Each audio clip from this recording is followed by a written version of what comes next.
자, 우리 교과서 153페이지 맨 밑에 3번 명칭 사용 의무입니다. 명칭 사용 의무. 사무소 명칭 사용 의무입니다. 자, 그러면 먼저 명칭 사용, 사무소 명칭. 사무소 명칭은 공인중개사 사무소, 공인중개사 사무소 또는 부동산 중개라는 명칭을 사용해야 됩니다. 부동산 중개. 그래서 앞에 행복공인중개사 사무소, 행운부동산 중개 이런 말 적어도 됩니다. 보통 아파트의 경우에는 그 아파트 이름을 많이 적죠. 그러면 뭐 프로지오 공인중개사 사무소 이러면은 똑같은 이름은 못합니다. 옆에 중개사무소 찾으려면. 그러면 옆에는 뉴 프로지오, 새 프로지오 뭐 이런 걸 적으면 됩니다. 그러면 한 3개 정도는 비슷한 이름 같이 들어갈 수 있겠죠. 간판은 중개사무소에 간판 달아야 된다, 안 달아도 된다. 시험에 2번 나왔는데 간판 안 달아도 된다. 간판을 5개 광고물이라고 합니다. 5개 광고물. 5개 광고물 설치 안 해도 됩니다. 다만 하려면 반드시 성명을 표기해야 됩니다. 간판 실명제입니다. 간판에 반드시 성명을 표기해야 됩니다. 간판 안 달아도 되는데 간판 달려면 반드시 성명을 표기해야 됩니다. 자, 그러면 벌칙을 기억하면 되는데 무등록자가 개업 공인중개사가 아닌 자가 이런 공인중개사 사무소 또는 부동산 중개라는 명칭을 사용하면 1년 이하의 징역이나 1,000만 원 이하의 벌금입니다. 그런데 개업 공인중개사가 사무소 명칭을 사용하면서 공인중개사 사무소 또는 부동산 중개라는 명칭을 사용하지 않는 경우에는 100만 원 이하의 과태료입니다. 예를 들면 개업공개사가 21세기 부동산 컨설턴트, LBA 법률중개사 또는 땅 이런 것만 해놓고 막 복주머니만 벌겋게 그려놓고 하면 100만 원 이하의 과태료입니다. 그런데 공인중개사 사무소 또는 부동산 중개라는 명칭을 사용하고 추가로 복주머니를 그려놓든 땅 해놓든지 아니면 뭐 컨설팅 전문 이런 거 적어놔도 추가로 적는 건 상관없습니다. LBA 법률중개사 이런 거 추가로 표시했다면 법 위반은 아닙니다. 이 명칭을 표시하고. 자, 그 다음에 소위 중개인이 있습니다. 소위 중개인. 중개인의 정식 명칭은 법 7638호 부칙 제6조 2항의 규정에 의해서 등록을 한 것으로 보는 자. 옛날 복덕방 하다가 자격증 없이 지금도 계속하는 분들이죠. 이런 분들은 자격증이 없기 때문에 공인중개사라는 명칭은 사용할 수 없습니다. 소위 중개인은 반드시 부동산 중개라는 명칭을 사용할 수 있습니다. 100만 원 이하의 과태료입니다. 이를 위반하면. 근데 중개인 사무소라는 명칭을 혹시 여러분들 보신 적 있어요? 없어요? 중개인 사무소라는 명칭은? 예, 저는 봤습니다. 보고 싶으면 서울의 성균관대학교 정문 앞에 가면은 중개인 사무소라고 적어놨어요. 험한 건물, 오래된 50년 된 건물. 그분은 50년 넘게 중개업을 했나 보더라고요.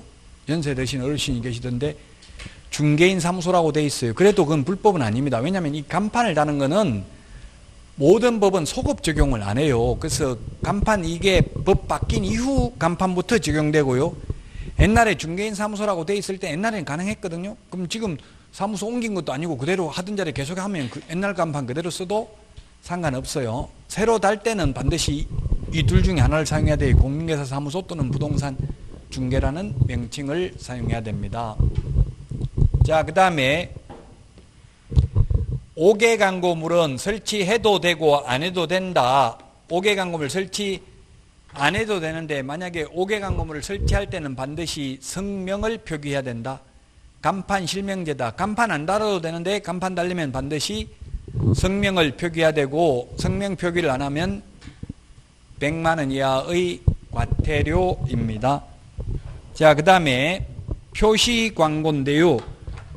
광고라는 말이 들어가지만 5개 광고물은 간판이고 표시 광고는 표시 광고 공정화에 관한 법률에 따른 표시 광고.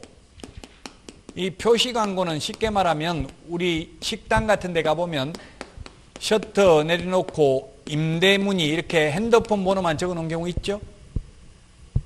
이제는 이렇게 핸드폰 번호만 적으면 안 됩니다. 그 핸드폰 번호만 적혀 있는 거 전화해보면 누가 전화 받아요? 임대인이 전화 받는다. 개업공개사가 전화 받는다. 셔터 내려놓은데 임대문이 적혀져 있는 거. 보통 99.99%가 개업공개사가 전화 받아요. 임대인이 직접 하는 거는 거의 없어요. 개업공개사한테 팔아달라 뭐 또는 세입자 구해달라 이렇게 하면 개업공개사 핸드폰 번호만 많이 적어놨어요. 옛날에. 근데 지금은 개업공개사 핸드폰 번호만 적으면 안 되고 4가지 사항을 표시해야 됩니다. 개업공개사의 성명, 성명, 물론 성명 들어가긴 하는데 성명보다 명칭을 먼저 하겠습니다. 명칭, 행복공인중개사 사무소, 그 다음에 중개사무소 소재지, 과천, 경기도 과천, 서울. 원래 소재지라고 하면 지번까지 적어야 되는데 지번까지 안 적어도 그냥 서울, 뭐 또는 경기 과천, 세종시 이 정도만 해도 상관없다고 유권 해석을 하고 있어요. 그 다음에 연락처. 연락처는 국토부 유권 해석은 등록 신청서에 기재되는 개업공개사 핸드폰 번호 또는 사무소 전화번호 적으면 된다라고 해석하고 있습니다. 그 다음에 대표자 성명입니다. 개업공개사 성명. 이 4가지 사항을 표시해야 됩니다. 그래서 무등록자가 개업공인중개사가 아닌 자가 이러한 표시 광고를 하게 되면은 1년 이하의 징역이나 1,000만 원 이하의 벌금이다. 이게 최근에 신설됐는데요. 신설한 취지가 뭐냐 하면 컨설팅업자나 이런 분들이 사실상 무등록업자의 중개행위를 차단하기 위한 조치랍니다. 컨설팅업자들이 이런 식으로 광고를 한다고요. 광고해가지고 손님 오면은 무등록업자니까 자기 사무소에서 계약서 적는 게 아니라 법무사 사무실 데려가서 계약서 쓰고 이렇게 해서 컨설팅 보수 받고 이렇게 합니다. 현실적으로. 그래서 이 무등록업자의 광고를 차단시키기 위해서 이렇게 개업공개사의 명칭, 성명 등을 기재하도록 합니다. 그 다음에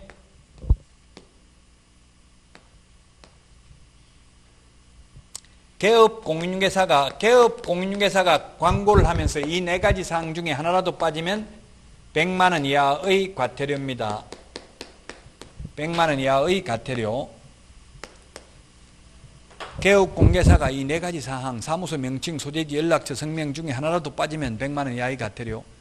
그 다음에 이제 내년부터 신설되는 게 뭐냐면은 허위매물. 이게 허위라는 말은 일본식 한자 해가지고 지금 허위가 거짓으로 바뀌었지만 거짓매물 이런 말 잘 안 쓰잖아요. 현실적으로. 허위매물이라는 말 많이 쓰죠. 허위매물 광고입니다. 허위매물 광고 하면은 500만 원 이하의 과태료가 신설됐습니다. 500만 원 이하의 과태료. 모두 신설되는 거는 전부 다 100만 원은 없습니다. 500만 원 이하의 과태료입니다. 자, 그러면 교재를 보면은 154페이지 중간에 양가로 3번에 동그라미 1번 세 번째 줄에 보니까 성명, 명칭, 소재지, 연락처 4개 표시해야 되죠? 이거 표시 안 하면 100만 원 이하의 과태료. 개업공개사가 아닌 자가 이런 걸 표시하면 1년 이하의 징역이나 1,000만 원 이하의 벌금.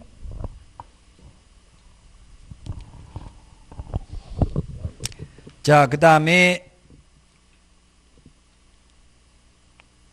155페이지입니다. 155페이지 동그라미 4번 중요합니다. 동그라미 4번이 중요하고요. 별표를 하시고 155페이지 동그라미 4번 중요하니까 별표를 하시고 동그라미 4번에 보니까 맨 뒤에 뭐라고 되어 있어요? 2019년 8월 20일 개정됐죠?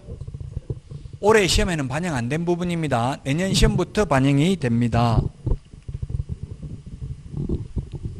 왜냐하면 이게 1년 후부터 시행되기 때문에 내년 시험에는 반영됩니다. 자, 4번 읽어보겠습니다. 개업공개사는 중개사물에 대하여 다음에 해당하는 부당한 표시 광고를 하여서는 아니 된다.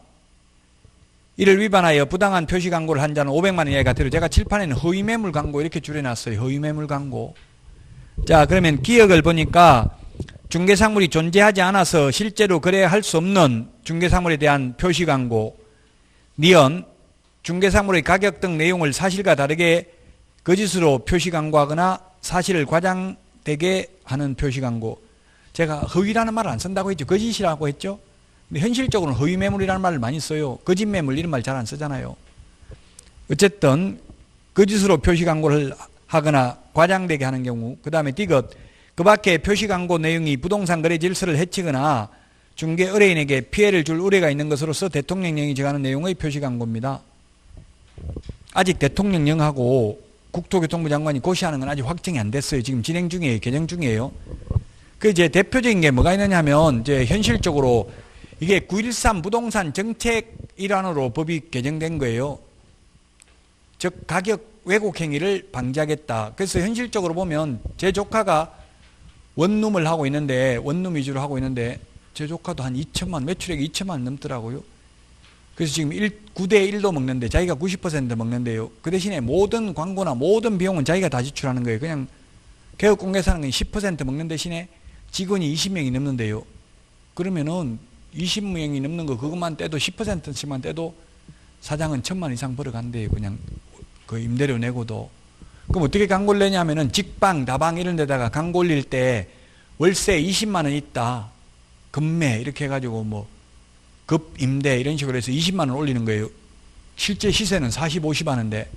그럼 전화하면 예 20만 원짜리 있습니까? 합니까? 하면 예 있습니다. 빨리 오세요. 이런 거는 금방 나갑니다. 빨리 택시 타고 오세요. 이렇게 한데 그 택시 타고 가니까 20만 원짜리 있냐 물으니까 예 금방 나갔습니다. 제가 빨리 오라고 했잖아요. 이렇게 하는 거예요. 그러면 한 50%는 막 욕하고 싸우고 직방에 연락해가지고 허위매물이라고 막 신고하고 이런데요. 50 반 정도는, 절반 정도는. 그리고 절반은 어쩔 수 없습니다. 옆에도 다 이렇게 광고하니까 우리도 먹고 살려고 이렇게 하니까 좀 이해해 주십시오. 실제 20만 원짜리는 없습니다. 다 시세는 4, 50만 원 하는데 사람이 4, 50만 원이라면 안 오기 때문에 어쩔 수 없이 우리도 이렇게 합니다. 좀 이해해 주십시오 사장님 하고 이러면 또 한 절반 정도는 그래 뭐 다른 데 가보니까 다 그렇더라 해가지고 그냥 계약하는 사람도 있대. 월세는 지금 빨리 들어가야 되니까 이런 거 하면 500만 원 이하가 되더라고. 이거 허위매물 올리면. 또 지금 용인이 대표적인데 커뮤니티에서 아파트 분유회나 이런 데에서 5억 밑으로는 올리지 말라. 이렇게 시세는 예를 들면 3억밖에 안 하는데 이렇게 해가지고 시킨 대로 말 잘 들으면 착한 공인중개사 인증서도 주고 그런데 아파트 분유회에서 이 가격 왜곡행위잖아요. 그 다음에 또 완전 허위매물을 올리는 경우도 있어요. 그래 물건도 없는데 그런 거 지금 실제 그런 게 벼룩시장이나 또는 뭐 이거 교차로 이런 거 보면 요즘은 별로 없는데 옛날에 인터넷이 활성화되지 않을 때는 보면 한 페이지를 1번 뭐 촌집, 전원주택, 뭐 공장용지 해가지고 1번부터 100번까지 모든 물건이 다 있어요. 골고루 다 있어. 없는 게 없어. 뭐 원룸, 아파트, 빌라 뭐 이런 거 전부 다 있다고 100개 광고를 해놨어요. 그 광고비가 얼마냐면 20만 원이더라고요. 옛날에 제가 중개업할 때 그 생활정보지 있잖아요. 그게 통광고 한 페이지 다 하면 20만 원 광고비 달라 하더라고요. 그럼 그게 거의 반 이상은 허위매물이 없는데 그냥 예, 전원주택 있습니까? 하면 예, 어디에 있는지 뭘 원하는지 물어보는 거예요. 물어보고 나서 그때부터 찾는 거예요. 공동중개, 중개업소 그 만약에 양평에 어디 원한다 하면 양평에 있는 부동산 전화해가지고 그런 물건 있냐 하면 그 근처에 있을 가능성이 많잖아요. 예, 언제 사무실에 올 수 있습니까? 있습니다. 제가 준비해 놓겠습니다. 이렇게 해가지고 그럼 1시간 후에 간다 하면 금방은 안 오잖아요. 전화한 사람들은 집에서 전화하면 한 1시간 이후에나 오잖아요. 그러니까 1시간 동안 찾는 거예요, 매물. 그 다 맞춰내는 거예요. 뭐 모든 종류별로 다 있어요. 공장용지부터 시작해서 임야 뭐 없는 게 없다고 전답 100개 광고하려면 다 나가잖아요. 그 다 허위매물이라고 99%가. 이제는 그런 광고하면 여기 지금 빨간 걸 적어놨어요. 신설됐어요. 500만 원 이하의 가태료라고 허위매물 올리면 없는 걸 올리는 경우도 있다고. 실제로는 매물도 없는데 이러면은 500만 원 이하의 가태료. 동그라미 4번이 신설됐다. 이런 신설된 건 시험에 나올 확률이 아주 높습니다. 법이 바뀐다는 걸 널리 알리기 위해서. 양갈 5번도 신설됐습니다. 인터넷 표시광고 모니터링 법 제38조 3이라고 돼 있죠. 이렇게 법 38조가 아니라 18조 3인데 처음에는 18조 19조만 있었을 거 아니에요. 중간에 신설됐다는 이야기 18조 2, 18조 3이 이렇게 신설된 게 중요합니다. 모든 과목이 2차 과목은 새로 생겼기 때문에. 자, 읽어보겠습니다. 155페이지 양가로 5번에 인터넷 표시광고 모니터링 근거를 마련하여 시세에 부당한 영향을 주는 각종 행위를 금지하는 한편 국토교통부 장관이 부동산 거래 질서 교란 행위 신고센터를 설치 운영할 수 있도록 하는 등 현행 제도의 운영상 나타난 일부 미비점을 개선 보완하려는 목적으로 새로 신설된 규정이다. 1. 동그라미 1번 국토교통부 장관은 인터넷을 이용한 중개사물에 대한 표시광고가 법제 18조 2의 규정을 준수하는 여부를 모니터링할 수 있다. 2번 국토교통부 장관은 제1항에 따른 모니터링을 위하여 필요한 때는 정보통신 서비스 제공자, 정보통신망 이용 촉진 및 정보 보호에 관한 법률에 따른 정보통신 서비스 제공자를 말한다에게 관련 자료의 제출을 요구할 수 있다. 뭐 직방, 다방, 한방 이런 겁니다. 이 경우 관련 자료 제출을 요구받은 정보통신 서비스 제공자는 정당한 사유 없으면 이에 따라야 한다. 정당한 사유 없이 요구에 따르지 아니한 경우에는 아니하여 관련 자료를 제출하지 아니한 경우 500만 원 이하의 과태료를 부과한다. 예를 들면 직방에 지금 허위 매물 올렸다가 문제가 되니까 민원 제기되니까 바로 삭제해버릴 수도 있잖아요. 그러면 보자 허위 매물 올렸던 거 보자고 하는데 안 보여주고 지금 없는데 삭제되고 없는데 이런 식으로 거부하면 안 된다는 이야기예요. 그 정보통신 서비스 제공자에게 관련 자료 제출 요구하면 요구에 응해야 된다고요. 그러면 허위 매물 올리는지는 금방 올라가 있는 거 보고 의뢰인한테 전화해보면 금방 알 수 있잖아요. 허위 매물인지 아닌지는. 그래서 이제 모니터링, 예를 들면 이제 국토부에서 이 카페나 맘카페 이런 거 뭐 있어요. 그 각 아파트 커뮤니티가 있는데 그런데 들어가가지고 모니터링을 할 수 있다는 이야기예요. 어떻게 담합하는지. 저도 지금 모니터링 하려고 제가 우리 동네, 우리 집 근처에 투기꾼들이 하는 그 카카오틱 오픈 채팅방이 있더라고요. 1,500명, 2,000명 이렇게 돼요. 그러니까 자기가 가지고 있는 거 막 그 좋다, 뭐 도로 생긴다, 뭐 앞으로 뭐 개발될 예정이다, 뭐 계속 가격 부추기더라고. 지금 뭐 7억인데 예를 들면 자 8억 가자, 1억 가자, 1년에 1억 벌자, 막 이런 거 그 짜증나가지고 지금 탈퇴했는데 뭐 하루에 한 뭐 수백 건이 올라와요. 그 소리 울리게 해놓으니까 막 계속 카톡 이렇게 하잖아요. 그래서 무음으로 해놨는데도 스트레스 받는 거예요. 한 쉬는 시간에 강의하고 나가보면 한 몇백 개 막 안 읽은 게 있어요. 메시지가. 그 정보 홍수죠. 이렇게 모니터링을 좀 해보니까 전부 다 자기 자랑. 그 여기 이제 뭐 2억 주고 샀는데 지금 5억 벌었다. 막 예를 들면 막 이런 거 다 올려놨어요. 뭐 세종시도 올려놨더라. 하룻밤 사이에 막 계속 1,000만 원씩 올라가는 거 보니까 막 스트레스 받아서 나도 투자했는데 지금 3억 벌었다. 이런 거 막 예를 들면 올라와 있더라고요. 그 오픈 채팅방 이런 걸 이제 국토부에서 그 모니터링을 한다는 이야기예요. 이제 그래서 가격 담합 행위라든지 이런 거 거래 질서를 문란케 하는 행위가 있으면 이제 적절한 조치를 취할 수 있도록 모니터링을 할 수 있는 걸 신설했습니다. 156페이지 보겠습니다. 양가로 6번.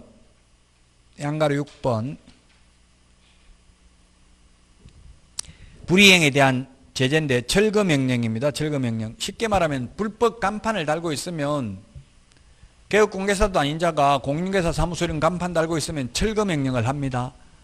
철거명령을 따르지 않는다고 그냥 바로 강제로 철거하지 않죠. 행정대집행법에 따라 대집행합니다. 행정대집행. 뉴스에 나오대요. 뭐 무슨 그 당에서 뭐 서울 그 시청 앞인가 어디 있는 거 철막 같은 거 설치되어 있는 거 행정대집행법에 의해서 대집행한다 이런 말 나오더라고요. 그래서 간판 철거는 등록관청이 불법 간판 철거를 명할 수 있는데 명령을 따르지 않는 경우는 행정대집행법입니다. 행정대집행법. 법 이름만 기억하면 됩니다. 법 내용은 우리 시험 범위가 아닙니다. 그 다음에 청문, 뒤에 가면 청문이라는 게 있습니다. 들을 청, 들을 문. 청문은 행정 절차법에 의해서 청문을 실시합니다. 행정절차법에 의해서 청문을 실시하고요. 그 다음에 가태료 이의신청은 질서위반행위 규제법입니다. 질서위반행위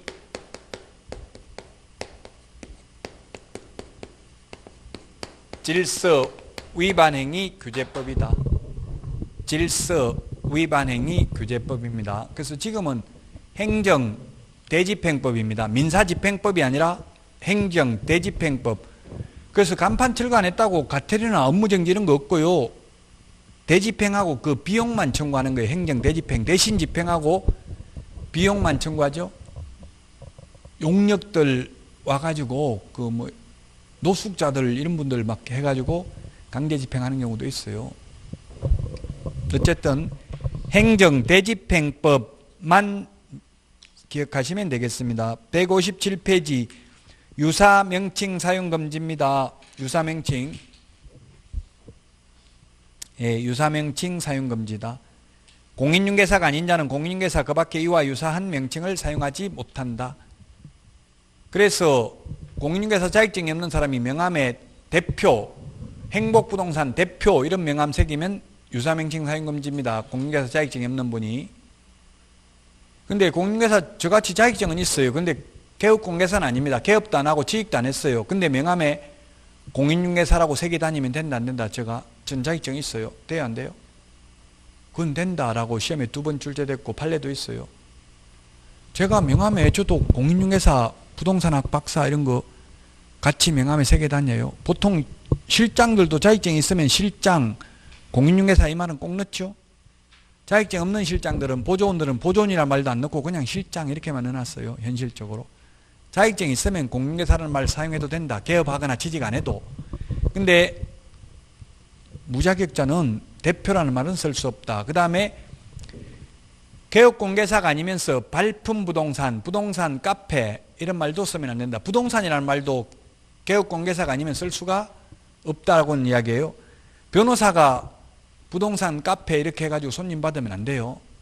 그 유사명칭 사용금지 위반입니다. 부동산이라는 말은 개업공개사만 쓸 수 있다. 부동산 카페, 발품부동산, 공인중개사 사무소, 부동산 중개 이런 말은 개업공개사가 아니면 쓸 수가 없다. 만약 쓰게 되면 유사명칭 사용금지로 1년 이하의 징역이나 1,000만 원 이하의 벌금에 처한다는 내용입니다. 157페이지 159페이지 등록증 등의 게시 의무입니다. 게시 의무.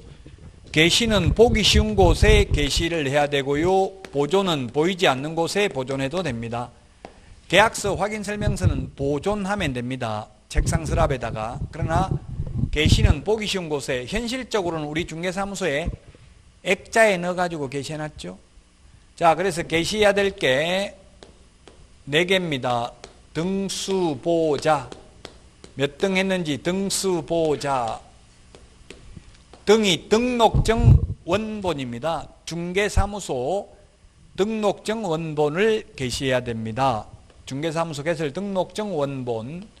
그 다음에 중개보수요율표입니다. 중개보수요율표. 그 다음에 보정설정, 손해배상을 보장하기 위한 보정설정, 보증보험증권이나 공제증서 또는 공탁증서를 게시하면 됩니다. 자격증 원본입니다. 소속공인중개사가 있으면 소속공인중개사 자격증 원본도 게시해야 됩니다. 등수보자. 여러분들이 오늘 중개사무소 하나 방문해 보세요. 이거 액자에 넣어서 게시되어 있는지 확인해 가지고 사진은 못 찍을 거고 확인해 보고 오세요. 다음 주에 숙제입니다. 숙제 안 해도 금산 안 하지만 스스로 해보세요. 처음에 중개사무소 들어가기 좀 민망해. 아무 할 것도 없는데 그러면 어떻게 오셨습니까? 하고 인사하면 한 30억 있는데 어디 투자할 데 없습니까? 이렇게 물어보라고 하면 사장님 오세요 하고 커피 끓여주고 잘해. 그러면 등록증 게시되어 있는 거 한번 쳐다만 보라고요. 어디다 걸어놨을 거예요 이거. 그럼 현실적으로는 이 4개만 게시해 놓은 게 아니고 사업자 등록증도 게시해 놓고요. 또 실무교육 수료증도 게시해 놨는데 우리 공인중개사법상 사업자 등록증 개시 의무는 없어요. 사업자 등록증은 소득세법, 법인세법, 부가가치세법상 개시하는 거지 공인중개사법에 사업자 등록증 개시하라는 말은 없다고요. 그래서 시험에 나왔던 게 개시할 사항이 아닌 거 틀린 답으로 우리 문제는 이게 뭐가 답인가요? 지금 159페이지 기출문제 이런 식으로 나왔잖아요. 답은 사업자 등록증 원본이라고 돼 있죠? 사업자 등록증은 세법상이라고요. 문제 있잖아요. 159페이지 맨 밑에 문제 1번 답입니다. 1번 사업자 등록증이 아니라 그 어떤 분 항의하더라고. 네가 대가리만 암기하면 된다고 했잖아. 등수보자 이게 사업자 등록증 할 때 등이라고 돼 있잖아. 이렇게 따지더라고요. 저는 대가리만 암기하면 된다는 말 안 해서 무슨 대가리인지까지도 기억을 해야 돼요. 그래서 사업자 등록증은 공인중개사법이 아니라 세법상 개시 의무고요. 공인중개사법상은 중개사무소 개설 등록증입니다. 등수보자. 근데 현실적으로는 소속공인중개사 자격증 개시하는 거 여러분들은 보셨어 못 보셨어? 현실적으로 중개사무소 다니면서 현실적으로는 소속공인중개사 자격증 개시하는 걸 저는 거의 못 봤어요. 제가 소속공인중개사로 근무하면서 제 자격증을 코팅해가지고 액자에 넣을 수는 없고 그냥 코팅 만원 주고 코팅해가지고 사업자 등록증하고 뭐 이런 거 박사학위증 이런 거 여러 개 걸어놨더니만 사장이 와가지고 지금 빨리 안 떼내면 갖다 버리겠다 이러더라고요. 그래서 뗐어요. 어쩔 수 없이. 그런 또 저 어떤 분이 또 인터넷에 글 올렸더라고요. 나는 젊은 분이 20대인데 자격증 따가지고 실장으로 취직했는데 선생님한테 배울 때는 계약서에 서명 날인도 하는 걸로 배웠고 소속공인중개사는 도장 찍는 걸로 그 당의 업무를 수행했으면 자격증도 개시해야 되는 걸로 들었는데 자격증 개시하려고 하니까 사장이 못하게 하고 도장 찍으려고 하니까 사장이 못하게 하는데 더러워서 그만둬야 되겠습니다. 이런 법을 안 지키는 사무소에 제가 근무할 필요성을 못 느끼겠습니다. 이렇게 글을 냈더라고요. 그래서 제가 너무 슬퍼하거나 노여워하지 마시고 좀 더 일 배운 후에 그만둬도 늦지 않습니다. 좀 더 숙고해 보시기 바랍니다. 이렇게 글을 올리는데요. 여러분이 만약에 현실적으로 사장들이 거의 계약서에 도장 찍으라고도 안 해요. 근데 여러분들은 도장 찍으려고 노력할 필요 없어요. 만약 실장이라면. 왜? 도장 찍으면 책임지는 것밖에 없어. 도장 찍은 게 뭐 좋은 게 뭐 있어요. 나중에 잘못되면 책임져야 되죠. 그 도장 안 찍었으면 소속공인중개사 보고 너 이거 네가 했잖아 책임지라고 하면 기억 안 난대요. 제가 한 기억이 안 나는데요. 제가 했으면 도장 찍었을 텐데요. 이렇게 하면 되겠죠. 우리 공인중개사법상은 소속공인중개사한테 뭐 책임을 못 묻는다 하더라도 도장이 찍혀져 있으면 민사상, 민법상 불법행위로 인한 손해배상 청구는 가능할 수도 있거든요. 그래서 굳이 직원이면 도장 찍을 필요가 없고 사장이면 직원 무조건 도장 찍게 해야 되겠죠. 또 개시, 만약 소속공인중개사 자격증을 개시 안 하면 소속공인중개사가 처벌받겠어요? 사장이 처벌받겠어요? 누가 처벌받는다? 사장이 떼라고 하니까 걸 수가 없더라고요. 자격증 걸어놓으려고 해도 실장이. 저도 그래서 그만두면서 딱 사장하고 한번 싸우고 그만뒀어요. 근무하면서는 사장 말 들어야지 안 들을 수가 없잖아요. 저보다 8살 어린인데 사장님 하면 여자분이었어요. 근데 그분은 저한테 거의 반말로 하고 그랬어. 그래도 근무하는 동안은 들을 수밖에 없잖아요. 더러워도 그만둘 때 한번 싸워야 되고요. 아마 안 싸워도 되고 제가 토끼띠인데 그 사장님이 돼지띠였어요. 제가 어디 가서 사주를 보니까 돼지띠하고는 맞더라고. 궁합이 그 양띠하고도 맞고요. 그 삼각이 안 되는 게 이제 원숭이띠하고는 원진살이 있고 여기 닭띠하고는 상충살이 있다더라고요.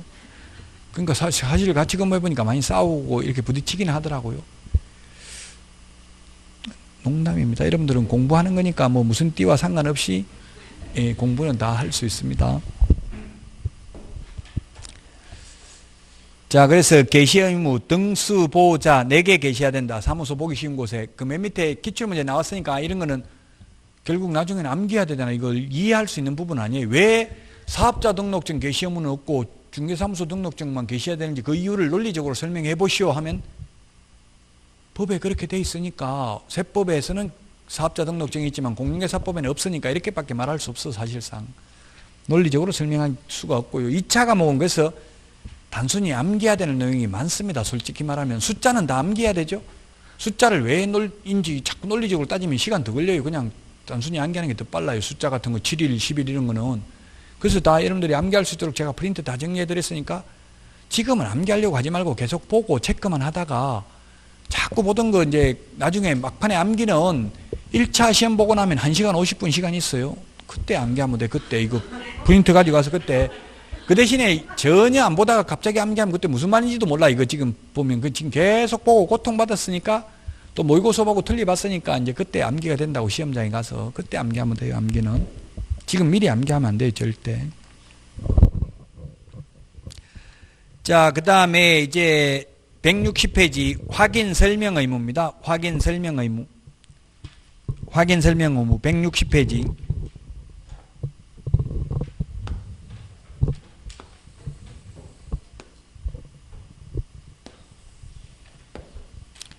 그 책에 있는 걸 표를 그대로 적으니까 여러분들은 필기를 안 해도 됩니다. 책에 있는 거 보면 확인 설명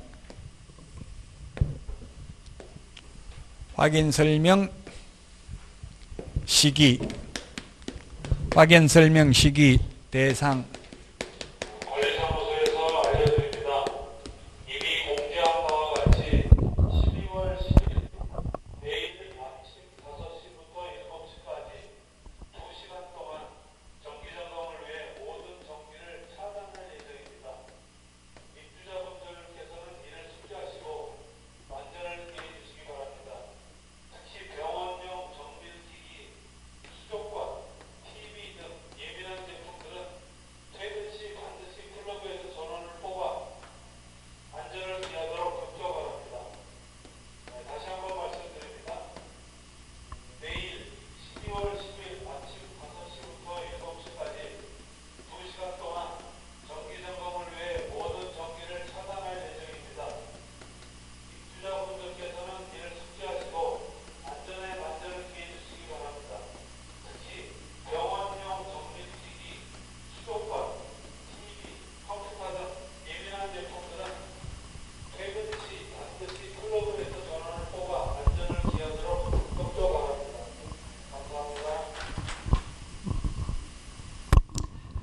확인 설명 시기는 언제 설명해야 되겠어요? 이거 계약서 쓰고 나서 설명해봐야 소용없죠. 그래서 확인 설명 시기는 미리 설명해야 됩니다. 미리 뭐 하기 전에 의뢰 받은 경우 중개 의뢰 받은 경우 중개 완성 전에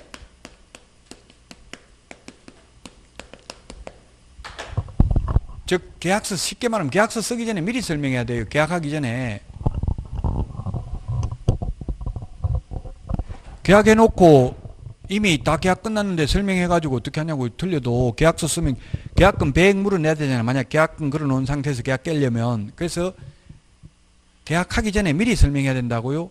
도배가 깨끗하다 뭐 어떻다 이걸 미리 다 설명하고 보고 마음에 들면 계약할 거 아니에요. 그래서 중개 완성 전에 미리 설명해야 된다. 미리 의뢰 받은 경우 중개 완성 전에 미리 설명해야 된다.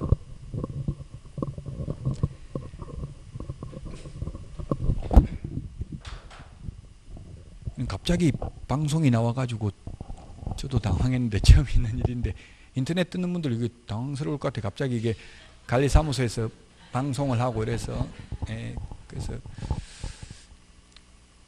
어쩔 수가 없어요. 이게 지금 뭐 이게 갑자기 방송을 하더라도. 자, 확인 설명서 작성 교부인데요. 확인 설명서 작성 교부는 계약서 작성 시에 합니다. 계약서 작성 시. 계약서 작성 시. 계약서 작성하면서 확인 설명서도 적으면 됩니다. 그래서 제가 국토부에 계약서 작성 시라고 되어 있길래 그러면 한 손은 계약서 적고 한 손은 왼손은 계약서 적고 오른손은 확인 설명서 적어야 됩니까? 그건 아니고 그냥 같이 하나 적고 나서 바로 적으면 될 것으로 판단됩니다. 뭐 이렇게 하더라고. 어쨌든 계약서 쓸 때 확인 설명서도 작성해야 됩니다. 계약서 작성할 때 보통은 지금 프로그램은 보면 현실적으로는 계약서 먼저 작성하고 보통 확인 설명서를 뒤에 출력하도록 이렇게 많이 되어 있어요. 현실적으로는. 어쨌든 확인 설명한 내용을 이제 확인 설명서에다가 다 적는 거예요. 그럼 현실적으로 시험을 떠나서 현실적으로는 확인 설명하는 게 중요하겠어요? 확인 설명서에 기재하는 게 중요하겠어요? 나중에 분쟁이 생기면 말한 거는 그런 말 한 적 없다 이렇게 오리발 내밀 수도 있잖아요. 그러니까 확인설명서에 책임을 안 지도록 잘 여러분들이 빠져나갈 구멍을 잘 만들어놔야 돼요. 책임 안 질 거는 다 적어놔야 된다고요. 아까도 말했지만 뭐 결로 현상 있으면 이런 거는 있으면 확인설명서에 적어놔야 돼. 안 적어놓으면 말 안 했다고 하거든요. 나중에. 그러면 또 보통 이렇게 많이 적어요. 계약서에 현 시설 상태로 그대로 넘겨주기를 한다. 뭐 이렇게 많이 해요. 현 시설 상태. 육안으로 다 시설물을 확인하고 그 현 시설 상태 그대로 계약하기로 함. 그럼 고장난 거 있으면 고장난 대로, 지금 안 고친 거 있으면 안 고친 대로, 아니면 고쳐줄 것 같으면 잔금 치르기 전에 뭐 결로 현상은 매도인이 다 고쳐서 하기로 한다 이렇게 특약으로 적으면 되겠죠. 보통은 그냥 현 시설 상태 그대로 넘겨주기로 하면 이렇게 많이 적어요. 그 대신에 뭐 고쳐야 된다 하면 수리비만큼 빼준다든지, 예를 들면 그래서 이거 지금 깎아줬잖아요. 지금 뭐 1억 3천인데 1억 2천으로 하는 대신에 수리는 매수인이 나중에 하기로 한다 뭐 이런 식으로 적으면 됩니다. 자, 그 다음에 확인 설명 대상인데요. 확인 설명은 취득 의뢰인에게 설명합니다.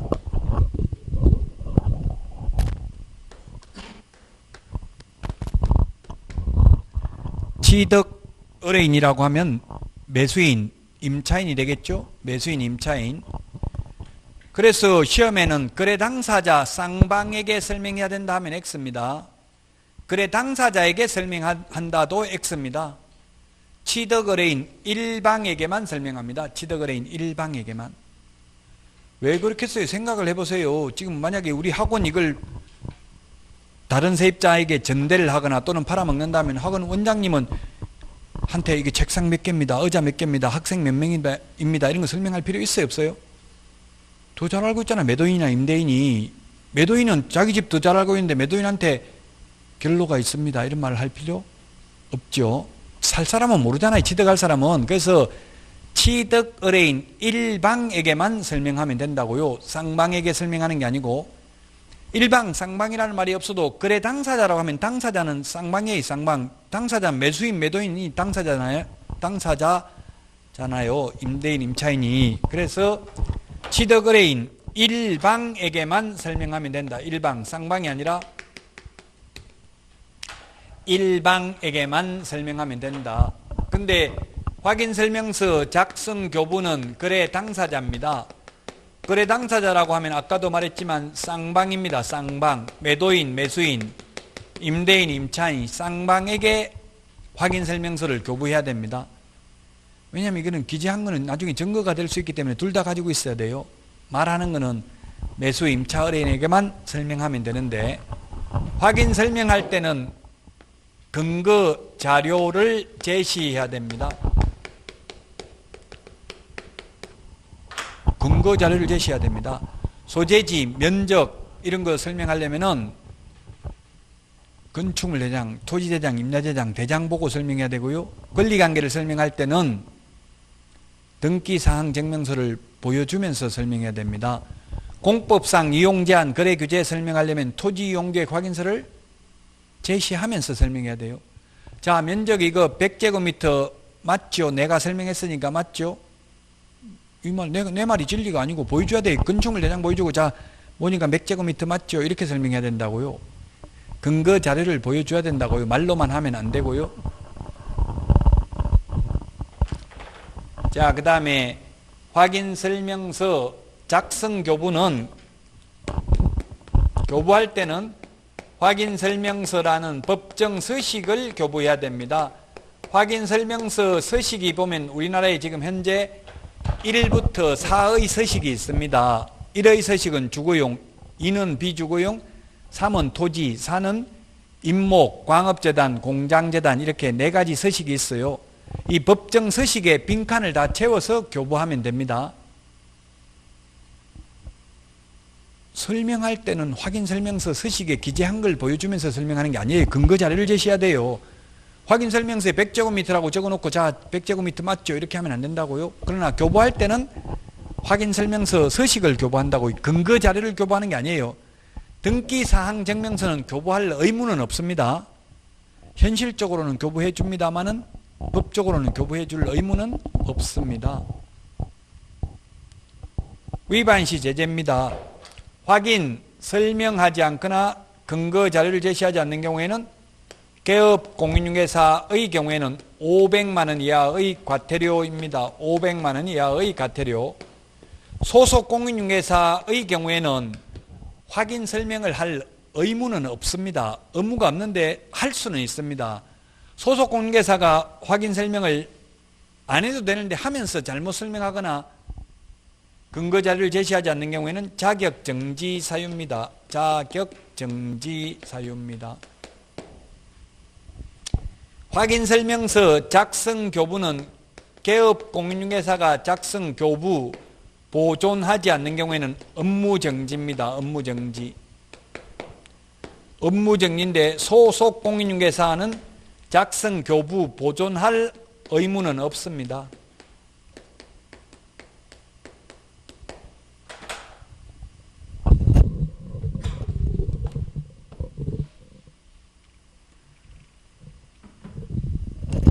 (160페이지) 우리 교과서 160페이지 말씀드렸습니다. 161페이지 양가로 이번에 그 박스에 보면 확인 설명해야 될 내용 9가지가 있습니다. 박스에 동그라미 9번까지 9가지가 있는데 우리 핵심 비교 정리 프린터에는 6번에 있습니다. 6번.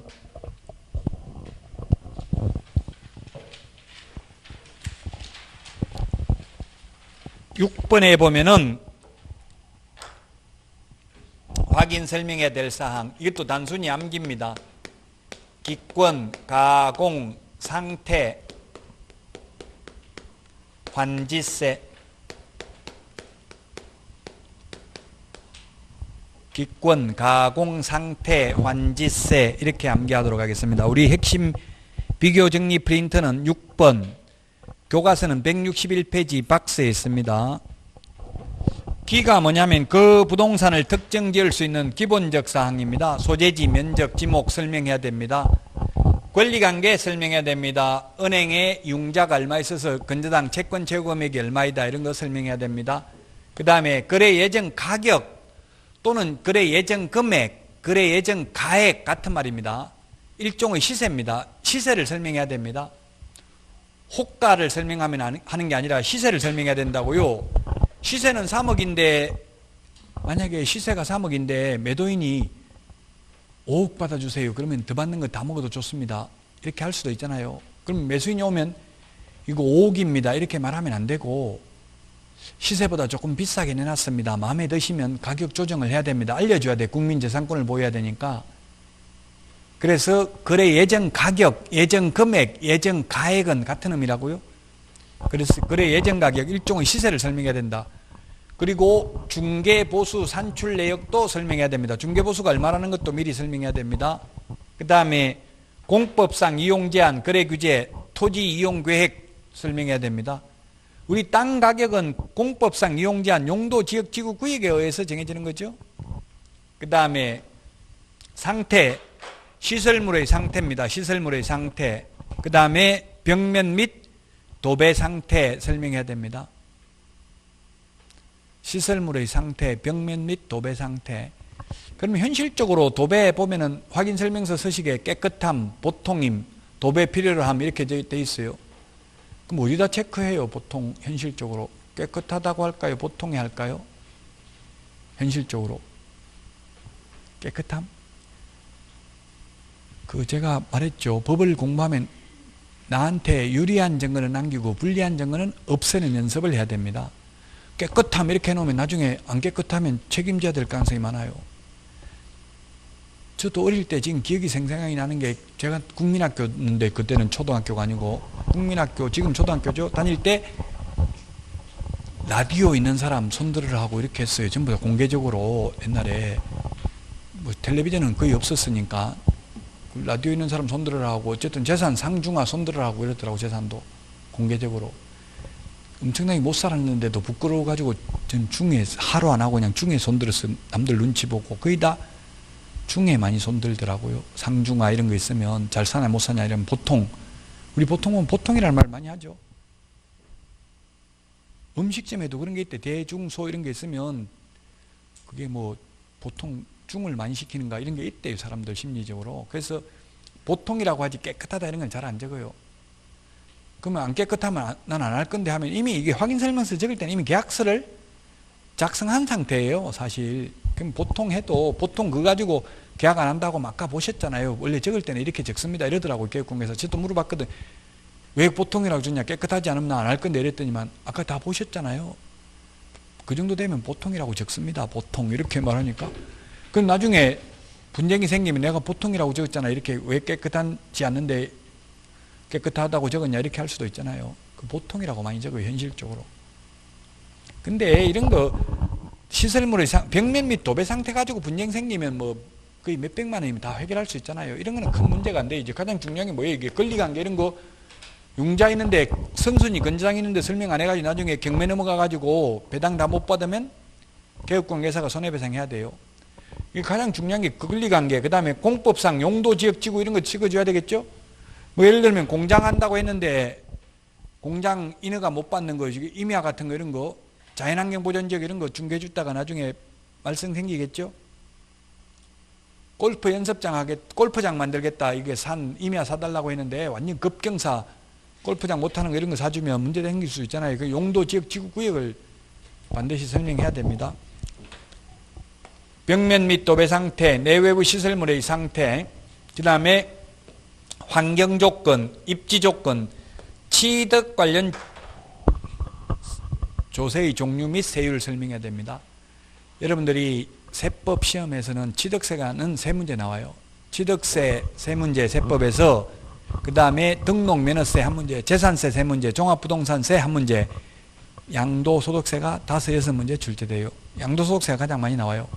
조세 총론이 2문제 정도 나오는데 올해는 3문제 나왔죠. 조세 총론, 총체적인 거, 조세 총론이니까 총체적인 규칙, 총칙입니다. 그게 한 3문제 나왔어요. 한두 문제, 2문제 정도 나와요, 평균. 그럼 가장 중요한 게 세법에서는 양도소득세가 가장 많이 나온다고요. 그러나 양도소득세는 설명할 필요가 없어요. 우리 중개실무상은. 왜? 양도소득세라는 건 양도 차익, 남는 돈 가지고 세금 내는 거잖아요. 3억에 샀다가 5억에 팔면 2억 남는 거 가지고 세금 내는 게 양도소득세죠. 미리 돈 준비할 필요는 없어요. 남는 돈 가지고 내는 거니까. 근데 취득 관련 조세는 취득세 안 내면 등기가 안 돼요. 소유권 이전 등기가 안 된다고요. 그러면 만약 10억짜리 부동산을 사면 우리나라 사람은 거의 80% 이상이 있는 돈 없는 돈 다 끌어모아 가지고 사지 대출 하나도 안 받고 사는 경우는 거의 없어요. 그래서 왜 그러면 또 10억짜리 사면은 거의 지금 최대 세율이 취득 관련 조세가 4.6%인데 그러면 4,600만 원 더 있어야 되잖아요. 왜 설명 안 했냐 미리 이렇게. 그럼 등기 못 하잖아요. 있는 돈 없는 돈 끌어모아 가지고 10억 모았는데. 그래서 취득 관련 조세는 설명해야 되고 양도 관련 조세는 설명할 의무가 없습니다. 163페이지 양가로 4번입니다. 개업공개사의 자료요구입니다. 개업공개사는 동그라미 1번 확인 설명을 위해서 매도 임대 의뢰인에게 상태에 관한 자료를 요구할 수 있습니다. 매도 임대 의뢰인에게 요구할 수 있죠. 도배가 깨끗하냐. 이게 임차인한테는 물어보면 안 되잖아요. 임차인이 모르니까. 자료 요구할 수 있다. 그럼 자료 요구하면 자료 요구에 응해야 된다. 불응해도 된다. 물어보면 집주인한테 도배는 깨끗합니까? 싱크대 물은 잘 빠집니까? 이렇게 물어보면 개업공개사가 집주인은 응해야 된다. 불응해도 된다. 불응해도 됩니다. 164페이지 맨 위에 세 번째 줄에 불응한 경우 처벌 규정이 없어요. 불응하면 징역 보낸다, 가태료 낸다 이런 말 없다고요? 불응해도 되는 거죠? 저도 제가 실습을 가봤어. 상태에 관한 자료 요구. 아가씨 혼자 사는 집에 늦게까지 영업소 근무하시는 분 늦게까지 근무하고 아침에 자고 있는데 가가지고 벨 누르니까 없더라고요. 그래서 제가 상태에 관한 자료 요구하러 반응이 없어. 상태에 관한 자료 요구하러 왔고 불응하면 한 발자국도 물러설 수 없습니다. 이렇게 했더니만 계속 벨을 누르니까 나중에 물을 한 바가지 떠가지고 와서 뿌리더라고요. 재수 없다고 가라. 안 팔리도 좋으니까 헛소리 하지 말고 가라 하더라고요. 끝이에요 그러면. 즉 자료 요구에 불응해도 된다고요. 안 팔리도 좋으니까 귀찮게 하지 말라 하면 끝이라고요. 그러면 시험에 나오면 불응해도 되는데 현업에서는 어떻게 되는지 알아내야 되겠죠. 그럼 현업에서 쓰는 용어는 최소한 사장님, 회장님, 오빠 이런 말만 써야 돼요. 아줌마, 아저씨 이런 말 쓰면 안 되죠. 현업에서는 손님들한테 요즘은 사장님이라고 해도 별로 감흥을 못해요. 한 50 넘은 분한테는 회장님 이렇게 부르고 좀 남자분한테는 오빠 이렇게 하면 오빠 하면 거의 다 대부분 좋아하죠. 우리나라에서는. 외국 동남아나 이런 데 가도 다 오빠 이런 거는 다 하더라고. 전부 다 외국 사람도 한국 사람한테 돈 받아 먹으려고 다 알아요. 중국 이런 데 가면 오빠라는 말은 다 하더라고요. 저도 어디야 태국 가니까 오빠 누구 이러더라고. 젊은 아가씨가. 그 뭐지 그 배처럼 이게 그 막 바위 안에 들어가고 그러니까 안 누우면 이게 부딪히니까 누우긴 누워야 되더라. 카누 이런 거 타고 들어가는데 오빠 누워 이렇게 말 다 하더라고요. 오빠라는 말 쓰더라고요. 그러니까 어쨌든 손님한테 진화력을 발휘해서 어떻게든지 현업에서는 알아내야 되고 시험에 나오면 불응해도 된다. 그래서 공부 잘하는 분이 현업은 못한다고. 이게 현업에서는 불응해도 된다 이렇게 하니까 그래버리면 돈 못 벌겠죠. 어떻게든지 사장님, 회장님 해가지고 알아내야 됩니다. 현실적으로는. 그러나 이론적으로 그럼 불응해버리면 계약이 되겠어요? 안 되겠어요? 손님이 매수인, 임차인이 그 도배 깨끗합니까? 싱크대 물은 잘 빠집니까? 옛날에 고생을 많이 했는데 이러면 주인한테 물어보니까 안 알려줘서 나도 모른다 하고 확인 설명서에 모른다고 적어주면 되는데 그럼 계약이 안 되겠죠? 그러나 이론적으로는 불응해도 됩니다.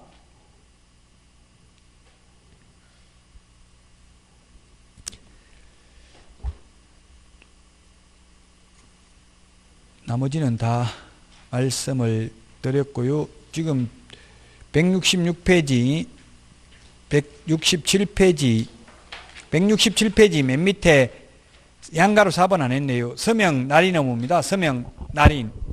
서명 날인 안 했어요.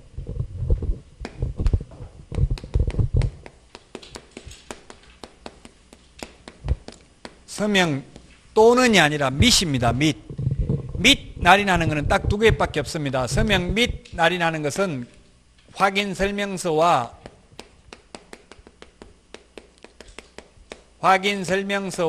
거래 계약서만 서명 및 날인입니다.